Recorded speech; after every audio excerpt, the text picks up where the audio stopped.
I think this is one of the coolest features of today's smartphones. It knows up from down. Built into the circuitry is a tiny device that can detect changes in orientation and tell the screen to rotate. Now, let me show you what it looks like using an old iPhone. There it is. It's an accelerometer.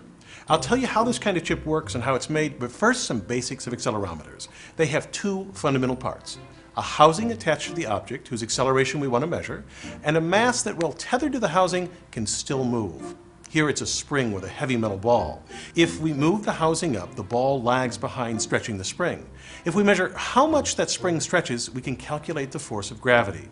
You can easily see that 3 of these could determine the orientations of a 3-dimensional object. Well, lying with the z-axis perpendicular to gravity, only the ball on the x-axis spring shows extension. Turn this on its side so that the z-axis points up, and only the accelerometer along the spring on that axis stretches. So how does this phone and this chip measure changes in gravity?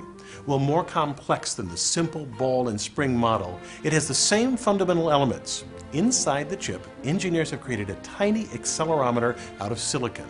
It has, of course, a housing that's fixed to the phone and a comb-like section that can move back and forth.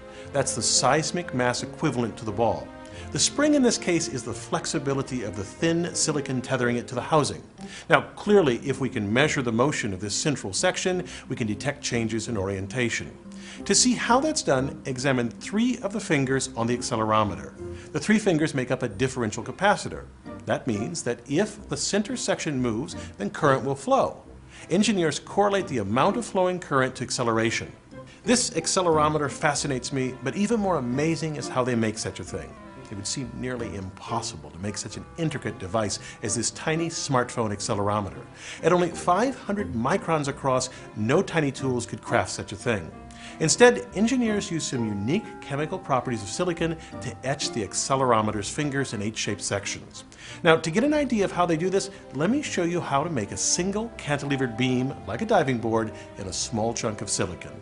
Empirically, engineers noticed that if they poured potassium hydroxide on a particular surface of crystalline silicon, it would eat away at the silicon until it forms a pyramidal-shaped hole.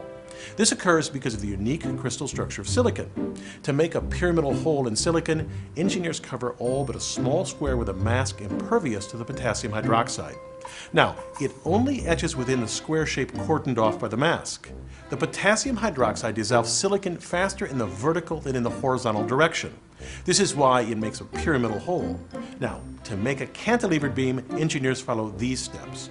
First, mask the surface except for a U-shaped section. At first, the potassium hydroxide will cut 2 inverse pyramids side by side. As the etching continues, the potassium hydroxide begins to dissolve the silicon between these holes. If we wash it away at just the right point, before it dissolves the silicon just underneath the mask, it will leave a small cantilevered beam hanging over a hole with a square bottom. Engineers make smartphone accelerometers using these same methods, but as you can picture, it takes a series of detailed masks to create the intricate structure of a smartphone accelerometer. While complex, a key point is that the whole process can be automated. This is absolutely essential in the miniaturization of technology. Engineers now make all sorts of amazing things at this tiny scale.